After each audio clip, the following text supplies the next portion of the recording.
आज हम पढ़ेंगे mechanical property of a material. मतलब मटेरियल की मैकेनिकल प्रॉपर्टी क्या होती है। The mechanical property of material define the behaviour of material under the action of external force call load. अगर हम किसी मटेरियल में एक्सटर्नल फोर्स और लोड को लगाते हैं तो उसमें हमारे जो मटेरियल के बिहेवियर में जो हमें मटेरियल का बिहेवियर देखने मिलता है उसी को हम क्या बोलते हैं, mechanical property of a material. ठीक है। There are different kind of mechanical properties. अब हम बात करें मैकेनिकल प्रॉपर्टी की तो ये मेजर रोल प्ले करता है अगर हमें कोई भी चीज़ डिज़ाइन करनी है, राइट। अब हम देखेंगे list of mechanical property of material. यहाँ पे कई प्रकार के जो है मैकेनिकल प्रॉपर्टीज़ हैं मटेरियल की, जैसे कि strength, elasticity, plasticity, hardness, toughness, brittleness, stiffness, ductility, malleability, fatigue, creep, impact strength. एक एक करके हम सारी जो मैकेनिकल प्रॉपर्टी हैं उन्हें समझेंगे कि एक्चुअल में ये सारी होती क्या हैं और हम इनका यूज़ कहाँ करते हैं। तो पहला है strength. The strength is the material mechanical property that enable a metal to resist deformation load, right. अगर किसी भी मटेरियल में स्ट्रेंथ नहीं होगी तो हम उसे यूज़ मैकेनिकल में हम यूज़ कैसे करेंगे उसका, बताइए आप। तो स्ट्रेंथ का होना मटेरियल में बहुत ही ज़रूरी है। भले ही किसी मटेरियल की स्ट्रेंथ कम हो, किसी की ज़्यादा हो, बट होगी, ये कंपलसरी है, राइट। स्ट्रेंथ क्या होती है? डिफॉर्मेशन लोड को रेजिस्ट करने की जो कैपेसिटी होती है मेटल की या मटेरियल की, उसी को हम क्या बोलते हैं? स्ट्रेंथ बोलते हैं। अब क्या होता है इलास्टिसिटी? इलास्टिसिटी क्या होती है? The elasticity of a material is it's power of coming back to its original position after deformation when load or the stress is released। मतलब जब हम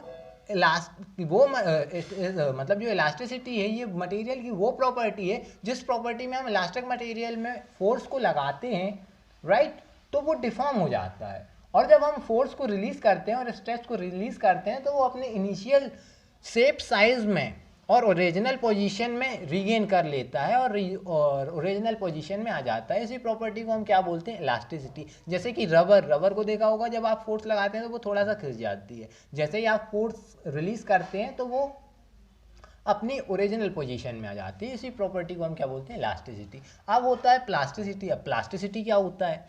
the plasticity of a material is its ability to undergo some permanent deformation without rupture. मतलब जब हम किसी material में, plastic material में force को लगाएं तो उसमें टेम्परेरी डिफॉर्मेशन देखने को मिलता है। जब हम उसमें लोड लगाते हैं तो वो डिफॉर्म हो जाता है और जब हम लोड को हटाते हैं तो वो अपनी जो इनिशियल पोजीशन है उसमें कम बैक नहीं कर पाता और रीगेन नहीं कर पाता अपनी इनिशियल पोजीशन को और ओरिजिनल पोजीशन को। इसी डिफॉर्मेशन को हम क्या बोलते हैं? Plastic deformation. और इसी प्रॉपर्टी को क्या बोलते हैं? हम प्लास्टिसिटी बोलते हैं।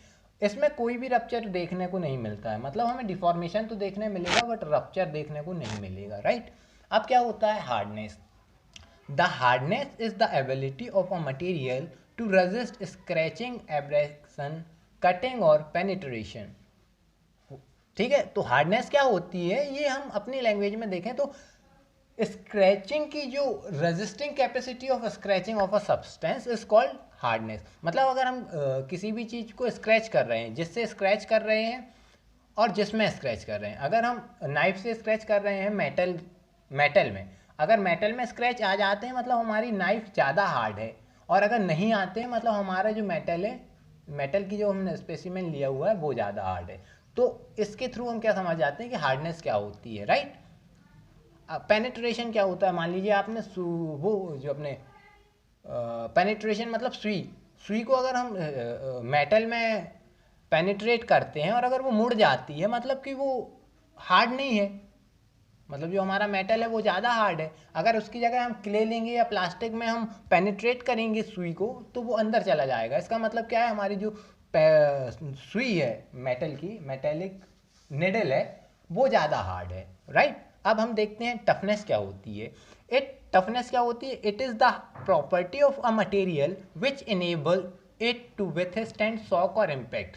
तो शॉक और इम्पैक्ट को जो वेयर करने की कैपेसिटी होती है और प्रॉपर्टी होती है उसी को हम क्या बोलते हैं? टफनेस। अब देखते हैं ब्रिटलनेस क्या होती है।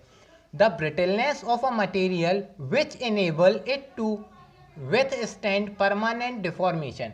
मतलब जब तक ब्रिटलनेस क्या होता है, मतलब जब तक उसमें हमें परमानेंट डिफॉर्मेशन देखने नहीं मिलता, रप्चर देखने नहीं मिलता, तब तक वो डिफॉर्म नहीं होता है। वो सडन, इसे हम क्या कहते हैं, सडन जो फेल्यूर हमें देखने को मिलता है वो ब्रिटलनेस के कारण देखने को मिलता है। जैसे कि कास्ट आयरन हो गया, ग्लास हो गया, अगर हम स्टील ग्लास लें और स्टील की जो ग्लास होती है उसको लें, और एक जो ग्लास से बनी हुई ग्लास है उसको लें, अगर हम दोनों में पत्थर मारें तो जो कांच की गिलास है वो इम्पैक्ट, जैसे ही उस पर इम्पैक्ट होगा तो वो एकदम से टूट जाएगी, इम्पैक्ट करके ब्रिटल हो जाएगी, मतलब छोटे छोटे टुकड़ों में बढ़ जाएगी। वहीं जो स्टील की गिलास होगी उसमें एक छोटा सा हमें डिफॉर्मेशन बस देखने को मिलेगा।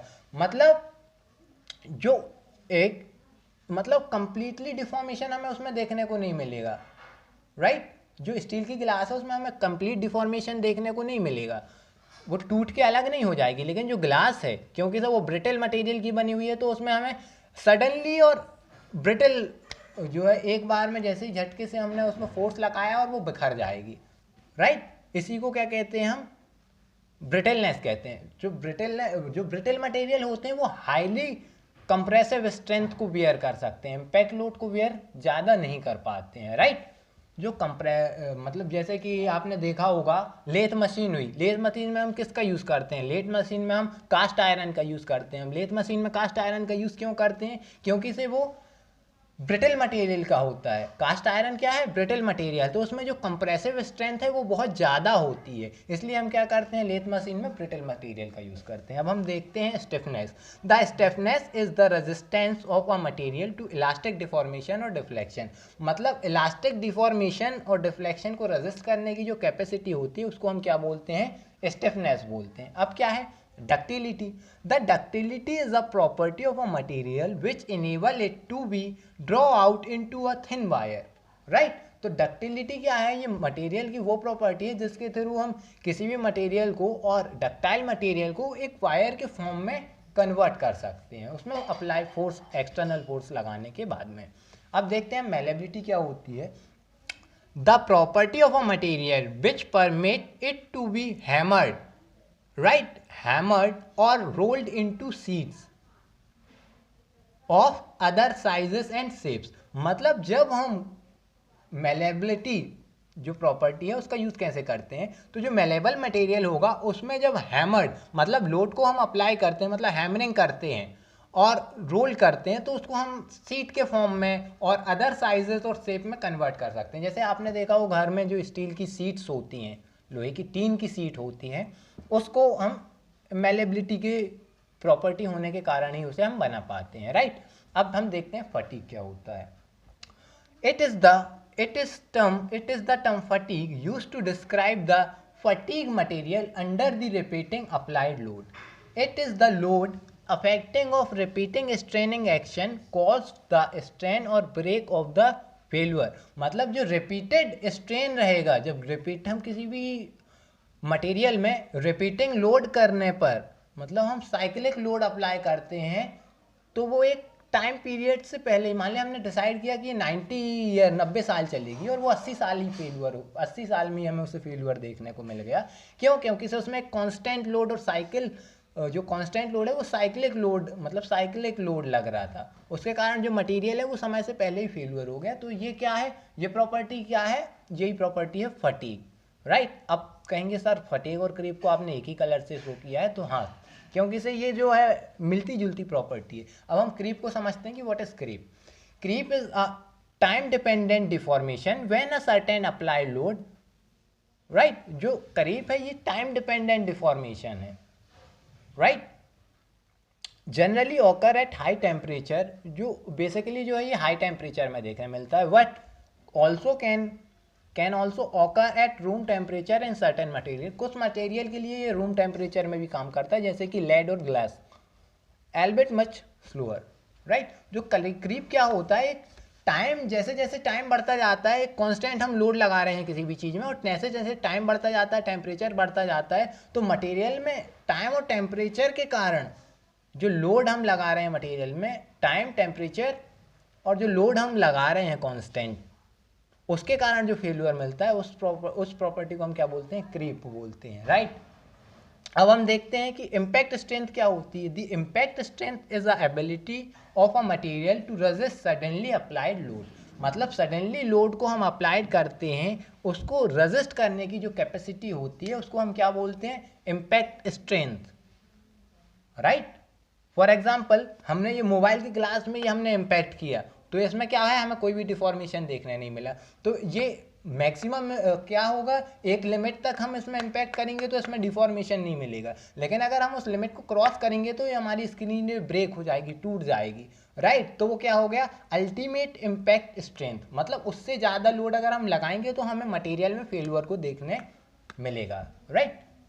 तो अगले टॉपिक में हम देखेंगे कि इन सारी चीज़ों का यूज़ हम कहाँ पे करते हैं, स्ट्रेंथ का यूज़ कहाँ करते हैं, मटेरियल को, किस मटेरियल को बनाने में strength, elasticity, plasticity, hardness, toughness, brittleness, stiffness, ductility, malleability, fatigue, creep, impact strength को ध्यान में रख के हम मटेरियल को डिज़ाइन करते हैं, राइट। तो हम ये सारी चीज़ें नेक्स्ट क्लास में पढ़ेंगे। Thank you.